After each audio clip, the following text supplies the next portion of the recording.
మహానాడు ప్రారంభమైంది. మరి కాసేపట్లో మహానాడు ప్రాంగణానికి సీఎం చంద్రబాబు, మంత్రి నారా లోకేష్ చేరుకోబోతున్నారు. మహానాడు ప్రాంగణంలో ప్రతినిధుల రిజిస్ట్రేషను, వైద్య, రక్తదాన శిబిరాలన్నీ కూడా స్టార్ట్ అయిపోయాయి. మహానాడు ఈరోజు, రేపు పార్టీ ప్రతినిధుల సభతోటి, ఎల్లుండి బహిరంగ సభతోనే ఉంటుంది. ఇవాళ పార్టీ సంస్థాగత వ్యవహారాలపై ప్రధానంగా చర్చిస్తారు.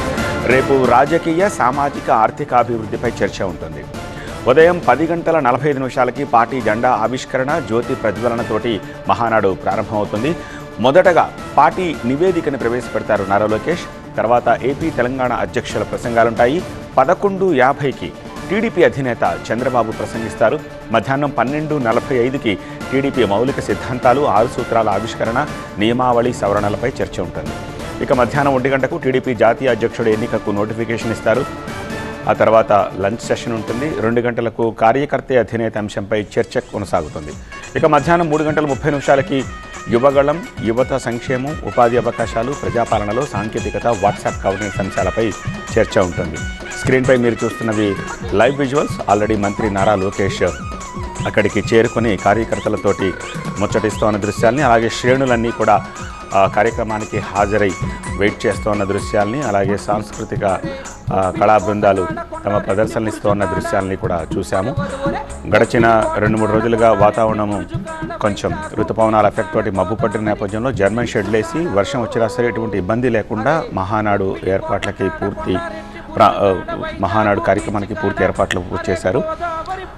మంత్రి లోకేష్ అక్కడికి చేరుకొని కార్యకర్తలతోటి ముచ్చటిస్తున్న దృశ్యాలను చూస్తున్నారు. రాష్ట్రాభివృద్ధిపై మహానాడులో చర్చిస్తా ఉన్నారు మంత్రి పార్థసారథి. అణగారిన వర్గాలకు మేలు చేసేలా మహానాడులో చర్చ ఉంటుందని చెప్పుకొచ్చారు ఆయన. రాష్ట్రానికి నారా చంద్రబాబు నాయుడు గారు, లోకేష్ గారు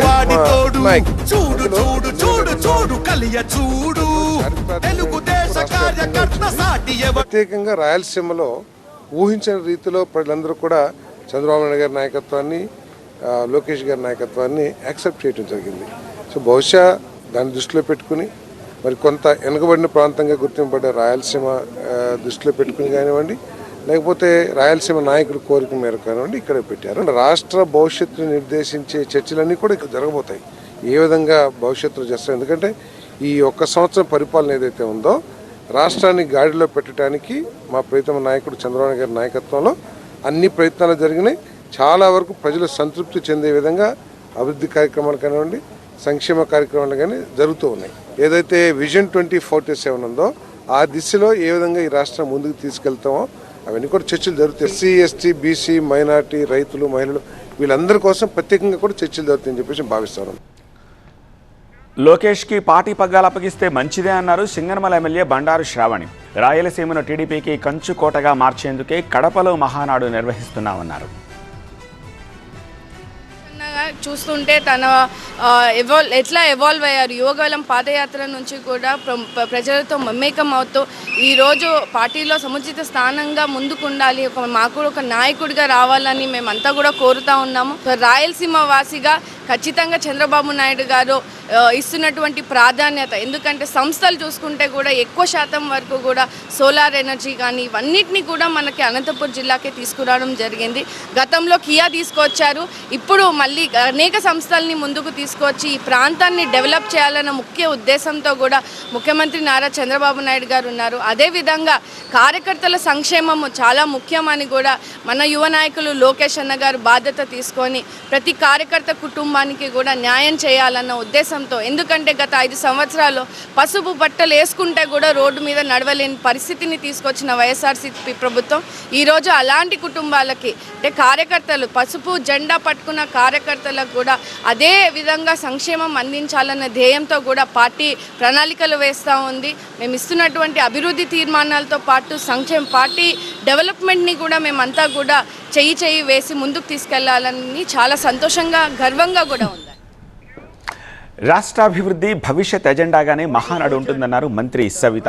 టీడీపీ అంటేనే సంచలనం, సంస్కరణల సమాహారం అన్నారు ఆమె.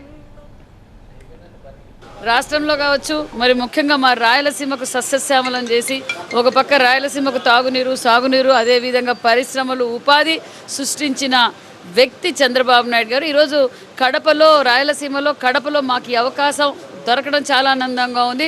చంద్రబాబు నాయుడు గారి గురించి ప్రత్యేకంగా చెప్పాల్సిన అవసరం లేదు. ఆ అభివృద్ధి ధ్యేయంగా పనిచేస్తున్నారు. పార్టీ ప్రెసిడెంట్గా వర్కింగ్ ప్రెసిడెంట్గా చేసే అవకాశం లోకేష్ గారు రాష్ట్రం కోసం అహర్నిశల కోసం కష్టపడతారు. కడపలో మహానాడు జరుగుతుంటుంటే ఆ కిక్కే వేరన్నారు హోంమంత్రి అనిత. కడప తమ అడ్డా అంటూ ప్రగల్భాలు పలికే వాళ్ళకి మహానాడు వేదికగా సమాధానం ఇవ్వబోతున్నామన్నారు అనిత. మహానాడు అంటేనే సంచలనం, తెలుగుదేశం పార్టీ అంటేనే సంచలనం. తెలుగుదేశం పార్టీ పుట్టుకే ఒక సంచలనం. దానికి సపరేట్గా మహానాడుకు సంచలనాలు వస్తాయని చెప్పేసి అనుకోవడం అన్నది ఆటోమేటిక్గా అనుకుంటారు ప్రతి ఒక్కరు కూడా. అందరూ ఇదే చెప్తారు యాస్ట్రీస్గా. ఎస్పెషల్లీ ఒకటి మాత్రం నిజం అండి, మహానాడు కడపలో చేయటం అనేది నిజంగా మేమందరం కూడా చాలా ఒక అదృష్టంగా ఉంది భావిస్తున్నాం. ఎందుకంటే కడప నా అడ్డ, కడపలో ఎవరు రాలేరు అలాగా ఇలాగని ఎన్నో ప్రగల్భాలు పలికిన చోట కూడా ఈరోజు జెండా కట్టగలిగాం. దానికి చాలామంది అడ్డంకులు సృష్టించడానికి ట్రై చేస్తున్నారు. అయినప్పటికీ కూడా ఎక్కడ కూడా చిన్న ధైర్యం కూడా మొక్కవని ధైర్యంతో ఈరోజు ప్రతి కార్యకర్త కూడా పసుపు చొక్కా వేసుకొని పసుపు జెండా పట్టుకొని ఈరోజు మహానాడులో తిరుగుతూ ఉంటే అదేదంటారు కదా, ఆ కిక్కే వేరబ్బా అంటారు కదా. సో ఎక్స్పెక్టేషన్కి ఎక్కడ కూడా తగ్గకుండా అభివృద్ధి కార్యక్రమాలను సంక్షేమ కార్యక్రమాలని కూడా పెద్దపీట వేసే విధంగా ఈ మహానాడు